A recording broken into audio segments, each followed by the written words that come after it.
আসসালামু আলাইকুম।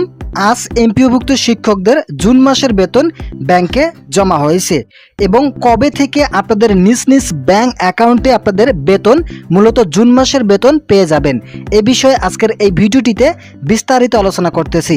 ভিডিওটি শুরু করার পূর্বে এখনও যারা আমাদের এই চ্যানেলের নতুন সদস্য আছেন তারা সাবস্ক্রাইব করে পাশে থাকা বেল আইকনটি অল করে দিন। এমপিও শিক্ষক এবং কর্মচারীদের বেতন পেতে দীর্ঘ অপেক্ষার অবসান, ক্ষোভের মাঝে স্বস্তি ফিরল শিক্ষকদের মধ্যে।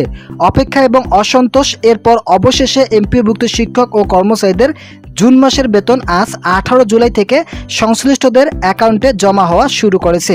সকাল থেকে বিভিন্ন ব্যাংকের গ্রাহকরা মোবাইলে SMS এর মাধ্যমে বেতন পাওয়া শুরু করেছে।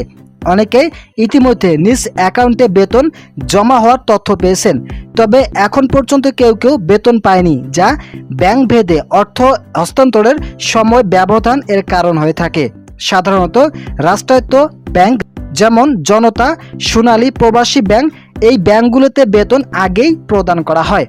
এরপর পর্যায়ক্রমে বেসরকারি তফসিলি ব্যাংক যেমন ডাচ বাংলা, ইসলামী ব্যাংক, এছাড়াও এশিয়া ব্যাংক, এছাড়াও বিভিন্ন ধরনের ব্যাংক যেগুলো রয়েছে এই ব্যাংকগুলোতে বেতন পেতে একটু সময়ের প্রয়োজন এবং সিস্টেমের মাধ্যমে পৌঁছায়, ফলে কিছুটা সময় বেশি লাগে।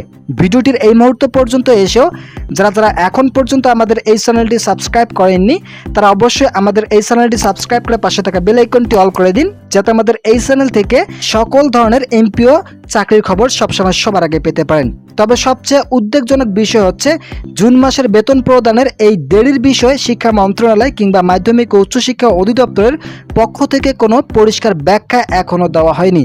অথচ দেশের সব সরকারি দপ্তরে এবং প্রতিষ্ঠানের কর্মকর্তা কর্মচারীদের জুন মাসের বেতন যথাসময় পেয়ে গেছেন, কিন্তু এমপিওভুক্ত শিক্ষকরা দীর্ঘ 18 দিন ধরে বেতন ছাড়াই অনিশ্চয়তার মধ্যে আছেন। যারা এমপিও শিক্ষক আছেন তাদের জন্য শুভ কামনা রইল।